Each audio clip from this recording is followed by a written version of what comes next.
ओशो का कथन कुछ मत करो, आप ये बकवास किए बिना क्यों नहीं रह सकते, गहरे अर्थों और ध्यान की अवस्था से जुड़ा है। इस कथन का मुख्य उद्देश्य यह है कि जीवन की सच्ची समझ और शांति तभी प्राप्त होती है जब हम कुछ न करने की अवस्था में होते हैं।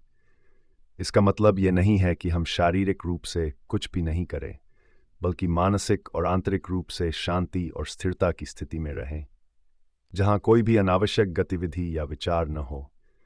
नंबर 1, कुछ न करने का अर्थ। ओशो जब कहते हैं कुछ मत करो, तो वे शारीरिक निष्क्रियता की बात नहीं कर रहे हैं। इसके पीछे का गहरा अर्थ मानसिक शांति और आंतरिक स्थिरता से जुड़ा है। ओशो ध्यान की उस अवस्था की बात कर रहे हैं जहां मन पूरी तरह से शांत और स्थिर होता है और कोई भी अनावश्यक विचार या क्रियाएं नहीं होती। आधुनिक समाज में हम हमेशा कुछ न कुछ करने की दौड़ में रहते हैं।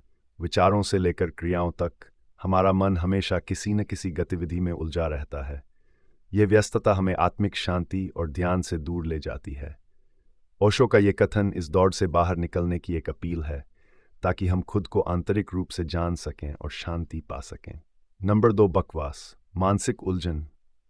बकवास शब्द का उपयोग ओशो प्रतीकात्मक रूप से करते हैं। इसका मतलब अनावश्यक विचार, चिंताएं और मानसिक उलझनें हैं जो हमारे मन को स्थिर और शांत नहीं रहने देती। ओशो का मानना है कि हम अक्सर खुद को अनावश्यक विचारों और बातों में उलझा लेते हैं, जो हमें जीवन के सच्चे आनंद और शांति से दूर कर देते हैं। हमारा मन लगातार कुछ न कुछ सोचता रहता है। हमारी योजनाएं, समस्याएं, समाज की अपेक्षाएं, भविष्य की चिंताएं आदि। यह सब मानसिक बकवास है जो हमें आत्मचेतना और ध्यान की अवस्था में प्रवेश करने से रोकती है।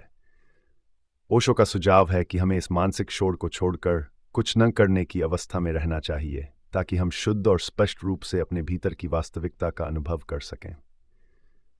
नंबर 3, ध्यान और कुछ न करने की कला। ओशो ध्यान की उस अवस्था को महत्व देते हैं जहां हम कुछ नहीं करते। ध्यान में कुछ न करना एक गहरी अवस्था है जिसमें मन किसी भी विचार, भावना या गतिविधि से मुक्त हो जाता है। यह कोई निष्क्रियता नहीं है, बल्कि एक सक्रिय चैतन्यता है। इस अवस्था में व्यक्ति केवल होने में स्थित रहता है, न कि करने में। ध्यान की यह अवस्था हमें जीवन के शोर शराबे और अराजकता से दूर करती है। जब हम कुछ नहीं करते, तो हम वास्तव में अपने अस्तित्व की गहराइयों में प्रवेश करते हैं।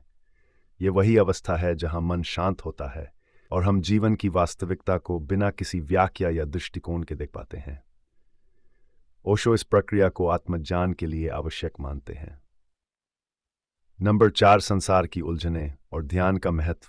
ओशो का यह कथन एक प्रकार से समाज और संसार की उन गतिविधियों पर भी टिप्पणी करता है जो हमें निरंतर उलझाए रखती हैं। हम अपने जीवन में निरंतर कुछ न कुछ पाने की कोशिश में लगे रहते हैं, चाहे वह धन हो, प्रसिद्धि हो या किसी प्रकार की उपलब्धि। ये बाहरी गतिविधियां हमें उस शांति और आनंद से दूर रखती हैं जो हमारे भीतर पहले से ही मौजूद है। ओशो का ये कथन हमें ये याद दिलाता है कि बाहरी संसार में उलझने से पहले हमें अपने भीतर की यात्रा करनी चाहिए। हमें ये समझना चाहिए कि हमारी असली शक्ति और शांति भीतर से आती है, न कि बाहरी उपलब्धियों से। ध्यान इस यात्रा का पहला कदम है, जहां हम कुछ न करने की कला सीखते हैं और संसार की अनावश्यक उलझनों से खुद को मुक्त करते हैं। नंबर 5, बकवास से बाहर निकलने की आवश्यकता। ओशो इस बात पर जोर देते हैं कि हमें अपनी अनावश्यक मानसिक गतिविधियों से बाहर निकलना चाहिए। जब हमारा मन बकवास से भरा होता है, तो हम जीवन के वास्तविक क्षणों का आनंद नहीं ले पाते। हम या तो अतीत में खोए रहते हैं या भविष्य की चिंता में डूबे रहते हैं। इस स्थिति में हम वर्तमान के सुंदर अनुभवों से कट जाते हैं, जो कि जीवन का असली आनंद है। ओशो का सुझाव है कि हमें अपने मन को साफ और स्पष्ट रखना चाहिए। हमें अपनी मानसिक गतिविधियों को नियंत्रित करना सीखना चाहिए, ताकि हम वर्तमान में पूरी तरह से उपस्थित हो सकें।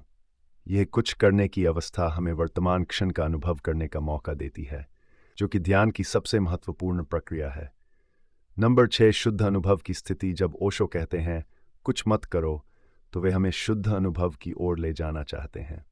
यह अनुभव बिना किसी व्याख्या, निर्णय या अपेक्षा के होता है।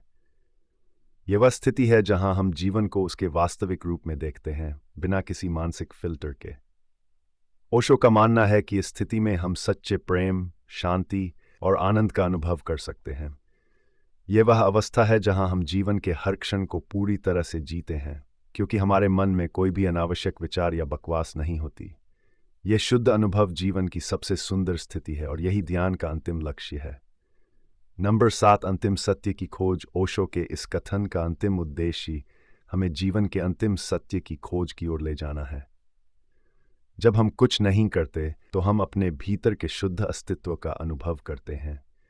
यही वह सत्य है जिसे हम जीवन में खोज रहे हैं, लेकिन बाहरी दुनिया की गतिविधियों और बकवास में उलझकर हम इसे नज़रअंदाज कर देते हैं। ओशो हमें यह संदेश देते हैं कि जीवन का अंतिम सत्य हमारे भीतर ही है। इसे पाने के लिए हमें बाहरी संसार की गतिविधियों और अनावश्यक मानसिक उलझनों से खुद को मुक्त करना होगा।